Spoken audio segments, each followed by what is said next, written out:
Hello दोस्तों, आप सभी का स्वागत है आपके अपने YouTube चैनल मैथ्स पोर्टल के अंदर। प्यारे बच्चों, हमारा क्या चल रहा था? हमारा चल रहा था क्लास जो 12th है, इसकी एक्सरसाइज 3.1 चल रही थी, जो कि किस पर बेस्ड थी? मैट्रिसेस पे। तो प्यारे बच्चों, मैट्रिसेस के क्वेश्चन हमने क्या कर लिए थे? क्वेश्चन नंबर 6 तक कंप्लीट कर लिए थे।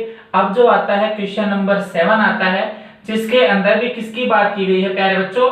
इक्वलिटी ऑफ टू मैट्रिसेस कि इक्वलिटी ऑफ टू मैट्रिसेस की बात की गई है। और इक्वलिटी ऑफ टू मैट्रिसेस कैसे पता करते हैं, ये हमने हमारी लास्ट वीडियोस के अंदर भी देखा कि सबसे पहले दो मैट्रिक्स इक्वल तभी होंगी जब उनके क्या होगा? ऑर्डर सेम होंगे। जैसे कि ये कितने की है? 2 रो 2 कॉलम, 2x2 की ये है, और 2 रो 2 कॉलम, और ये 2x2 की ही ये मैट्रिक्स है। So these two matrices are equal, और इक्वल हैं तो इसके कोरोस्पोंडिंग एलिमेंट्स भी क्या होंगे? इक्वल होंगे।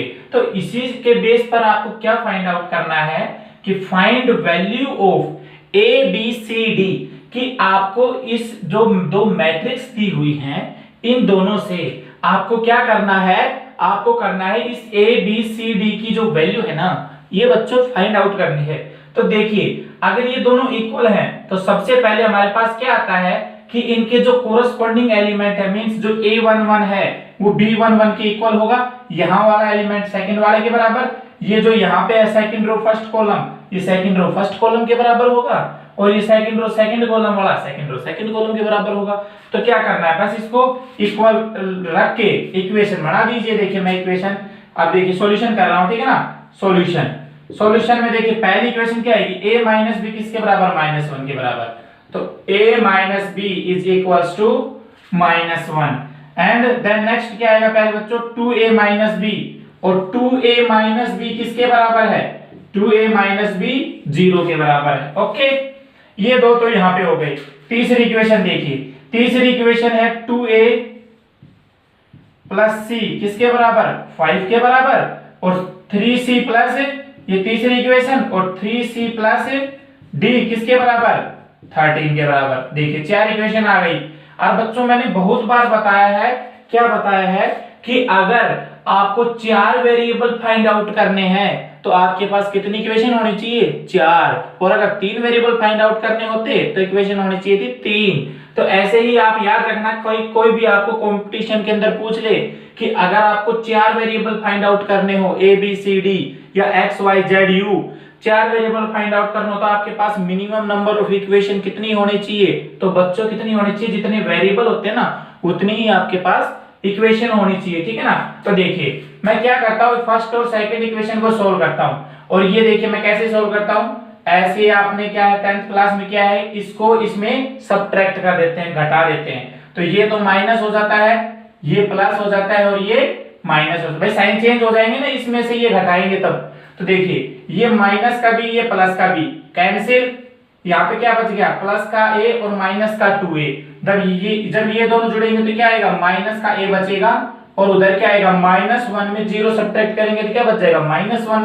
तो देखिए -a इक्वल्स टू -1, तो माइनस माइनस क्या हो जाएगा? प्लस। तो a की वैल्यू प्यारे बच्चों क्या आ गई? a is equals two plus का 1। ओके, a की वैल्यू +1 आ गई। अब a की वैल्यू को क्या कीजिए? आप इसके अंदर पुट कर दीजिए इन इक्वेशन फर्स्ट में a की वैल्यू पुट कीजिए। तो a minus B is equals to -1, तो a की वैल्यू 1 पुट कीजिए। 1 minus B is equals to -1। This implies -b is equals to, जो -b है ये किसके इक्वल हो जाएगा? -1 प्लस का 1 उधर जाएगा तो -1, तो -2 के। तो b की वैल्यू क्या आ गई? -2। ओके, देखिए क्या किया, इस इक्वेशन में से ये घटा दी।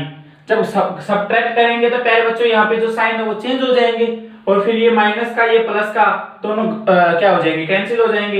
ये प्लस का है, ये माइनस का 2 है, तो क्या बच जाएगा? माइनस का ये बचेगा, और ये माइनस के 1 में 0 सब्ट्रैक्ट करेंगे तो प्लस माइनस का 1 बचेगा, और माइनस माइनस कैंसिल होके क्या बच जाएगा? a इक्वल्स टू 1 आ जाएगा। और 1 आने के बाद a की वैल्यू को इसमें पुट करेंगे। अब ये मत सोचना कि सर इसमें क्यों पुट किया, आप किसी में भी पुट कर सकते हो। इसमें भी अगर ये वैल्यू a की 1 रखेंगे तो b की वैल्यू क्या आएगी? -2 ही आएगी। ओके, a और b की वैल्यू आ गई। अब a की वैल्यू इसमें पुट कर दीजिए इक्वेशन थर्ड में।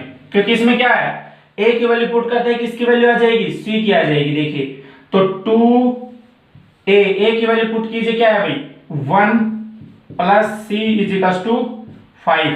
तो क्या आने वाला है, इसको भाई रब कर दूं, ठीक है ना, ओके।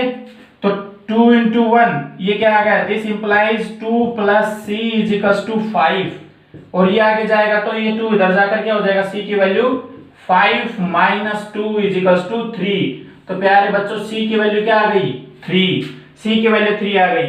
अब सी की वैल्यू इसमें पुट कर दीजिए, सी की वैल्यू इसमें पुट कर देंगे तो किसकी वैल्यू आ जाएगी, डी की वैल्यू आ जाएगी। तो देखिए सी की वैल्यू मैं इसमें पुट कर देता हूं, ये क्या है 3c plus D is equal to 13, putting the value of C in equation 4।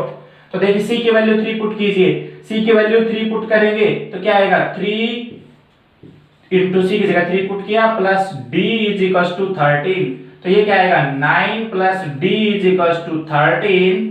So D is equal to 13 minus 9 which is equal to 4। तो डी की वैल्यू आ गई 4।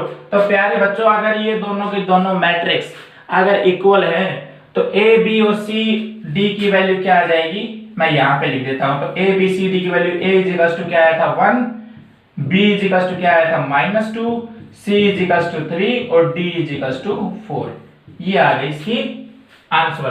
तो क्या किया, दोनों मैट्रिक्स के कोरस्पॉन्डिंग एलिमेंट को इक्वल किया और फिर क्या किया, हमने जो 10th क्लास में करते आ रहे हैं, दो इक्वेशन को सब्ट्रैक्ट करना, जोड़ना और दो वेरिएबल को कैसे कट पिट करके क्या करते हैं, ए बी सी डी की वैल्यू फाइंड आउट कर लेते हैं। देखिए ये सिस्टम ऑफ लीनियर इक्वेशन है जिनकी एक पावर होती है, ठीक है ना। अब देखिए क्वेश्चन नंबर आता है आपके पास 8। तो क्वेश्चन नंबर 8 क्या कहता है प्यारे बच्चों, जो क्वेश्चन नंबर 8 है ना वो बड़ा ही सिंपल क्वेश्चन है। क्वेश्चन नंबर 8 कहता है कि इफ ए मैट्रिक्स, कि एक मैट्रिक्स है, कि if A matrix A, if नहीं भी देखिए, इफ नहीं, ए मैट्रिक्स ए जिसके अंदर एलिमेंट है ए आई जे टाइप के m cross n, m cross n उसका ऑर्डर है, कोई मैट्रिक्स ए है m क्रॉस n ऑर्डर की, इज वो क्या कहलाएगी, इज स्क्वायर मैट्रिक्स।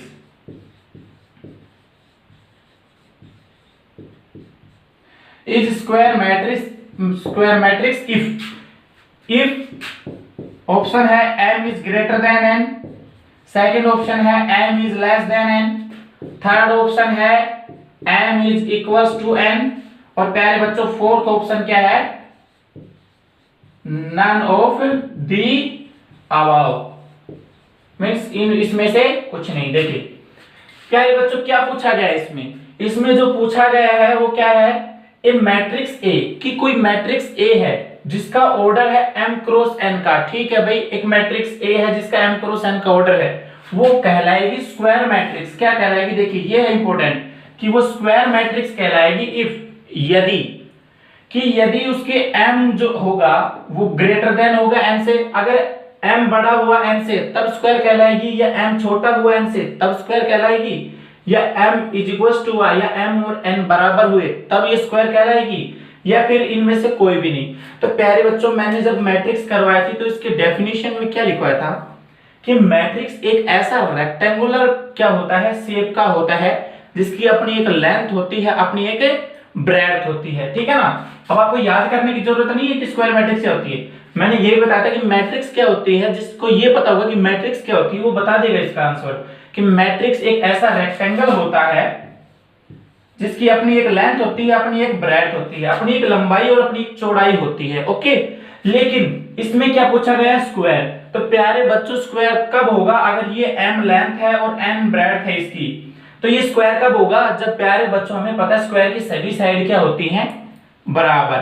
क्या पता है कि स्क्वायर की सभी साइड बराबर होती हैं, और अगर स्क्वायर की सभी साइड बराबर होती है तो प्यारे बच्चों लेंथ और ब्रेड्थ जो m और n है ये भी क्या होना चाहिए, equal. So option C is correct, कि अगर आपको स्क्वायर मैट्रिक्स चाहिए तो जो ऑर्डर है ये बराबर होना चाहिए। यहाँ पे दो रो 2 कॉलम है, या 3 रो 3 कॉलम है, अगर m की वैल्यू 3 है तो ये n की वैल्यू भी 3। तो प्यारे बच्चों स्क्वायर मैट्रिक्स और मैंने स्क्वायर मैट्रिक्स में बताया था ये जो डायगोनल मैट्रिक्स है, स्केलर मैट्रिक्स है, आइडेंटिटी है, जीरो मैट्रिक्स है, ये सब किस में बताया था? स्क्वायर मैट्रिक्स के अंदर। ओके, तो m और n की वैल्यू हमेशा क्या होनी चाहिए? इक्वल होनी चाहिए। So question number 7 is complete. Now we have to solve question number 8।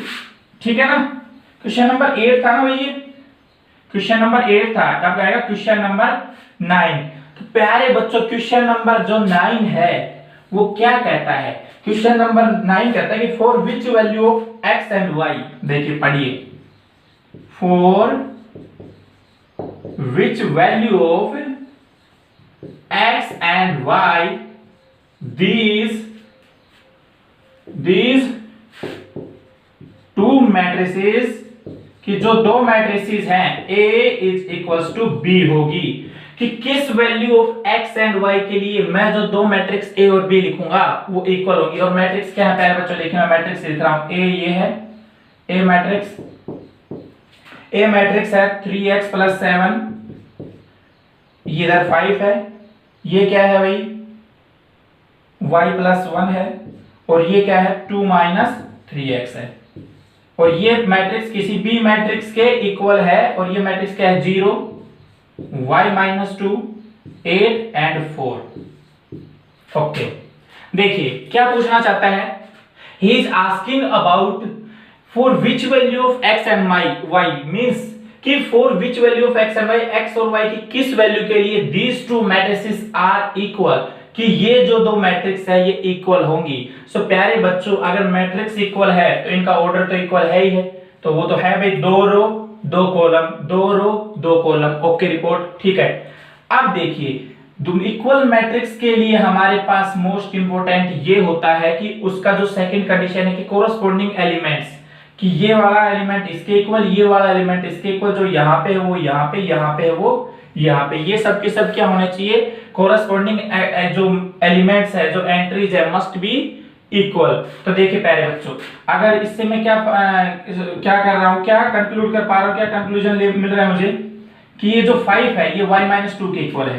तो solution is equals to y - 2 is equals to 5। Okay, तो देखिए यहां से मैं y की वैल्यू निकाल लूंगा, y इज इक्वल्स टू -2 उधर जाएगा तो 5 + 2 which is equals to 7। तो y की वैल्यू तो आएगी बच्चों 7। ओके, अब x की वैल्यू और फाइंड आउट करनी है।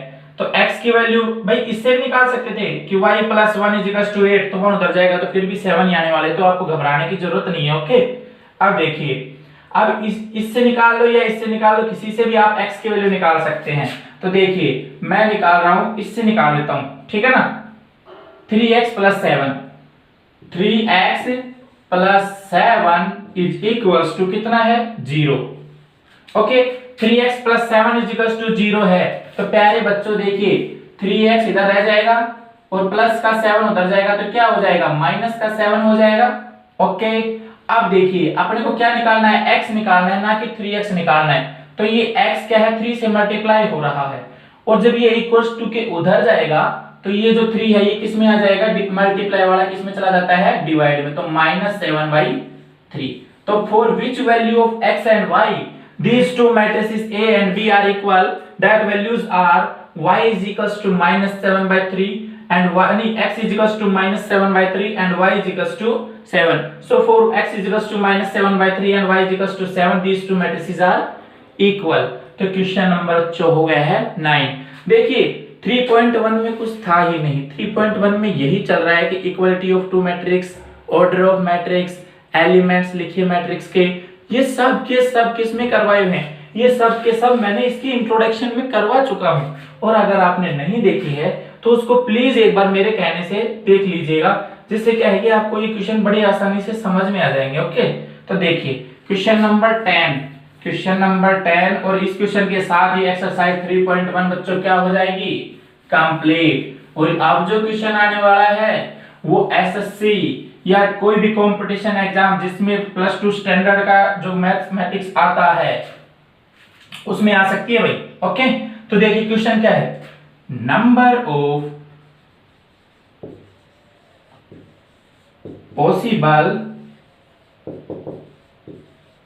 Number of possible 2x2 matrices, 2x2 की कितनी, 3x3 की है भाई, 2x2 की नहीं है ना। Number of possible 3x3 matrices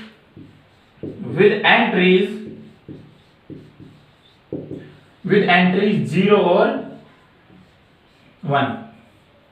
देखिए ये इंपॉर्टेंट है कि आपको करना क्या है, आपको ये करना है कि एक 3x3 की कितनी मैट्रिक्स लिखी जा सकती है। आपको ये बताना है कि आप 3x3 ऑर्डर की कितनी मैट्रिक्स लिख सकते हैं, और जिसमें आपको सिर्फ एंट्री क्या देनी है, 0 और 1। सबसे इंपॉर्टेंट है भाई, इसको ध्यान से समझिएगा, इस क्वेश्चन को बहुत बारीकी से समझिएगा। इस क्वेश्चन में क्या है, आपका एनडीए, नेवी, एयरफोर्स किसी में भी आ सकता है और आया हुआ भी होगा, क्योंकि इतना इंपॉर्टेंट क्वेश्चन है ये, कहीं ना कहीं इन्होंने जरूर दिया होगा। देखिए क्या कह रहा है कि आपको 3x3 की कितनी मैट्रिक्स लिख सकते हैं जिसमें आपकी एंट्री 0 और 1 होगी। देखिए भाई क्या है सॉल्यूशन में कुछ नहीं है। देखिए 3x3 की मैट्रिक्स लिखनी है तो जाहिर सी बात है 3 रो और 3 कॉलम आएंगी। ओके रिपोर्ट, A11 आएगा, A12 आएगा फर्स्ट रो सेकंड कॉलम, और फर्स्ट रो थर्ड कॉलम, क्योंकि 3 कॉलम होंगे। तो ये second row first column, second row second column, second row third column, ये third row first column, third row second column, third row third column. ये elements A11 ये general elements है भाई। तो जनरल जो एलिमेंट्स है, तो जनरल एलिमेंट्स क्या है, ये आ गए हैं। अब आपको करना क्या है, वो कहता है कि इसकी हर एक एंट्री पर आप क्या ले सकते हैं, या तो 0 ले सकते हैं या 1 ले सकते हैं। तो प्यारे बच्चों देखिए इस एंट्री पर मैं क्या ले सकता हूं, या तो 0 ले सकता हूं या 1 ले सकता हूं। ओके ठीक है, इस एंट्री पर कितनी वैल्यू ले सकता हूं, 0 या 1। ओके, इस एंट्री पर भी कितनी वैल्यू ले सकता हूं, 0 या 1। भाई मैं मैट्रिक्स बनाने स्टार्ट करूंगा और उसमें इस जगह पे मैं क्या ले सकता हूं, या तो 0 ले सकता हूं या 1 ले सकता हूं। मींस हर एक एंट्री पर कितनी वैल्यू ले सकता हूं, 2 वैल्यू ले सकता हूं। हर एक एंट्री पे 2 वैल्यू ले सकता हूं। और ऐसी कितनी एंट्री है मेरे पास, 1 2 3 4 5 6 7 8 9 एंट्रीज है। तो 2 कितनी 2 जो वैल्यू है वो कितनी बार ले सकता हूं मैं, 9 टाइम्स। और 2 की पावर 9 टाइम्स जो है वो मैट्रिसेस आ जाएंगी इसकी 3x3 ऑर्डर की, जिसमें एंट्रीज क्या होंगी, 0 और 1। और प्यारे बच्चों, और जैसे ही यहाँ पे चेंज कर दिया जाए कि 2 एंट्रीज 2 और ले सकते हो, तो प्यारे बच्चों हर जगह कितनी आ जाएंगी, 3। अगर एक और बढ़ा दिया हर जगह 4, तो इसकी यहाँ पे क्या दी जाएगी, 2 की जगह 3 आ जाएगा, 4 आ जाएगा। बस थोड़ा सा घुमाना ये स्टार्ट करेंगे और आप कंफ्यूज हो जाएंगे। तो देखिए समझने की कोशिश कीजिए कि हर एलिमेंट की एंट्री 2 आ सकती हैं। तो यहाँ पर टोटल 9 एलिमेंट्स है, तो 2 कितनी बार ले सकते हैं, 9 टाइम्स ले सकते हैं। तो 2 की पावर 9, और जिसकी जो वैल्यू आएगी वो क्या आएगी, 512। तो ये प्यारे बच्चों आ गया आंसर कि 512 ऐसी मैट्रिसेस लिख सकते हैं जहां पे आप डिफरेंट मैट्रिक्स, 512 ऐसी मैट्रिक्स लिख सकते हैं जहां पर 0 और 1 का यूज करेंगे। तो प्यारे बच्चों एक्सरसाइज 3.1 है ये हमारी कंप्लीट हो गई है। इसमें क्या क्या पढ़ा था, equality matrices, types of matrices. तो ये हमारा 3.1 कंप्लीट होने के बाद मैं आशा करता हूं कि आपको जो ये वीडियो है ये पसंद आई होगी, और जो अब तक हमने पढ़ाया है +2 के जो लेवल का मैट्रिक्स जो चैप्टर स्टार्ट किया था वो आपको बिल्कुल समझ में आ गया होगा। और अगर नहीं समझ में आया है तो मुझे कमेंट बॉक्स में बता दीजिएगा। और क्या कीजिए भाई, इस वीडियो को है ना पूरा देखा कीजिए। अगर पूरा वीडियो देखोगे ना तभी इंटरेस्ट आएगा, तभी कुछ समझ में आएगा। अब मैथमेटिक्स कितनी छोटी सी चीज तो है नहीं कि आप 5 मिनट देखेंगे और आपको पूरा चैप्टर समझ में आ जाए। तो पूरी वीडियो देखा कीजिए। और क्या है, अगर ये आपको अच्छी लगे तो इसको लाइक, शेयर एंड सब्सक्राइब हमारे चैनल को जरूर कर दीजिएगा, जो कि मैथ्स पोर्टल है। और देखिए कल स्टार्ट कर देंगे 3.2, ठीक है ना, 3.2 का स्टार्ट कर देंगे। Okay, so have a good day, धन्यवाद।